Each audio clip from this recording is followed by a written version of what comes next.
Stingy old Mr. Scrooge has long loved nothing or anyone but his own money. He did not understand the joy that Christmas and New Year brought to others. Therefore, on the eve of the holiday, the old man refused to let his assistant leave work early, who wanted to buy a present for his son. Mr. Scrooge even turned down his nephew's invitation to celebrate Christmas with his family, and also refused to donate money to help children in need.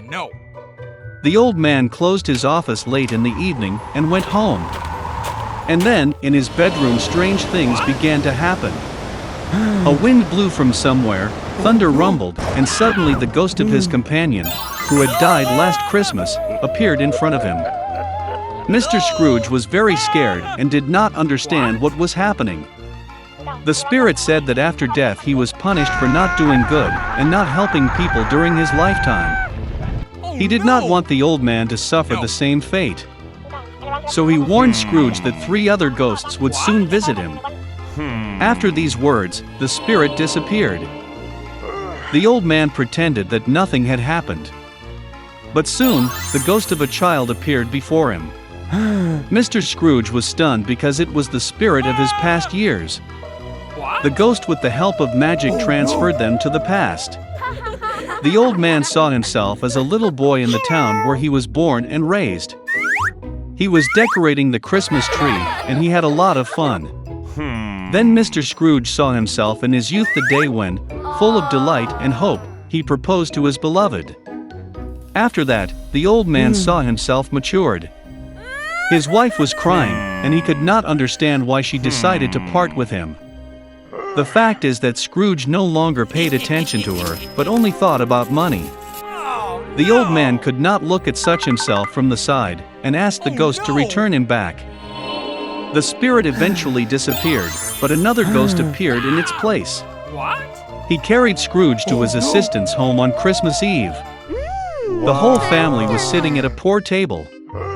The old man was sure that they all hated him, but he became convinced that this was not so. The aide offered a toast to Mr. Scrooge's health, and his wife very willingly joined the toast.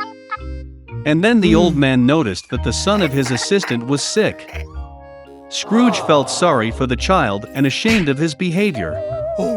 Then the ghost took the old man to the house of his nephew. His whole family was happy about the holiday. Most importantly, they left a seat at the table for Mr. Scrooge. The old man did not expect to see this. He always thought that the whole family hated him. Eventually the ghost disappeared, but the spirit of future years appeared in its place. He brought Mr. Scrooge to his own funeral. Everyone said that it became easier for them when the old man finally died. Only then did he realize that in his entire life he had not brought good to anyone. Then Scrooge saw his helper carrying flowers to his son's grave. The old man could no longer look at it, and asked the ghost to bring him back. The third spirit disappeared, and Scrooge was back at home. The old man finally decided to change for the better. Fortunately, he found that time had gone back a few hours. Mr. Scrooge decided not to waste a minute.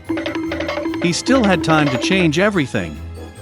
The old man was sincerely happy about the approaching Christmas. He sent the most expensive and fattest turkey to his assistant's house. Scrooge then sent a gift to the helper's son, and donated a huge amount of money to charity. After that, the old man went to celebrate Christmas with his nephew, where the whole family welcomed him. The next day, when Scrooge's assistant came to work, he raised his salary. For his son, the old man became a godfather. Mr. Scrooge gave the boy the best possible treatment, and he continued to enjoy a healthy life. Since then, the stingy old man has become the kindest and most generous person in the city, and has earned universal love and respect. On Christmas Eve, Fritz and Mary were looking forward to unpacking their presents. Suddenly, there was a knock at the door. It was their uncle with a bunch of gifts in his hands.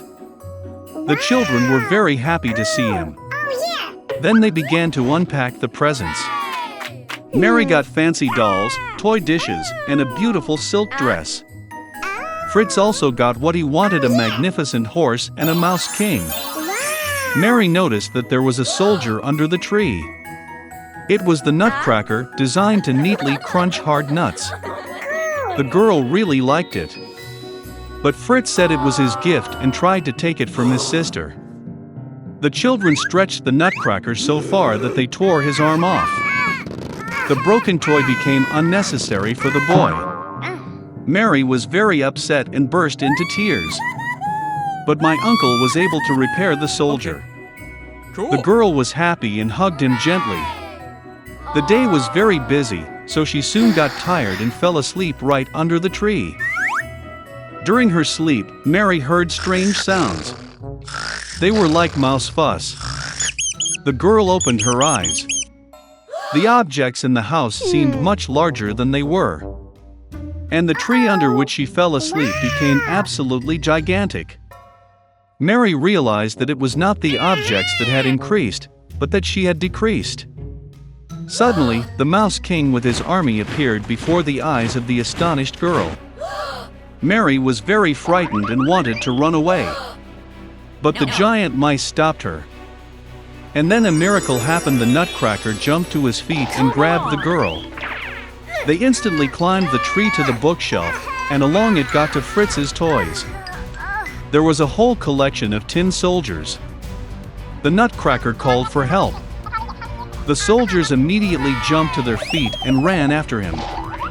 The nutcracker took command of the army, and the soldiers began to fight the army of the Mouse King.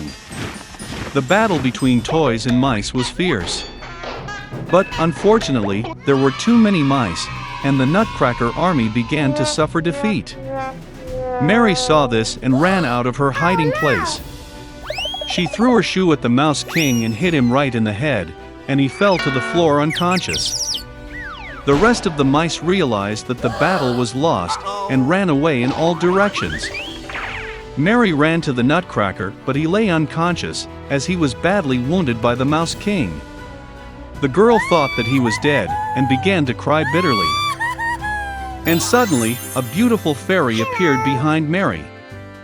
She decided to help the girl. With a wave of her wand, she revived the nutcracker. With a second wave of her wand, the fairy turned the soldier into a handsome prince. Mary and Nutcracker looked at each other with loving eyes, and could not take their eyes off. With a wave of her wand for the third time, the fairy took the couple in love to the kingdom of sweets. The trees there were made of candy, and the flowers were made of marmalade.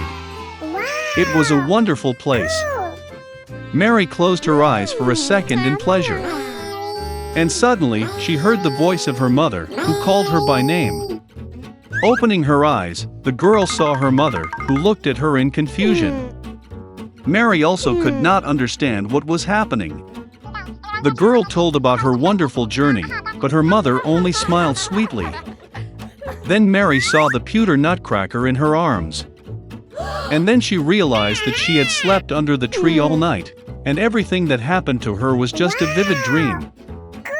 A few years later, the nephew of their godfather came to visit Mary and Fritz.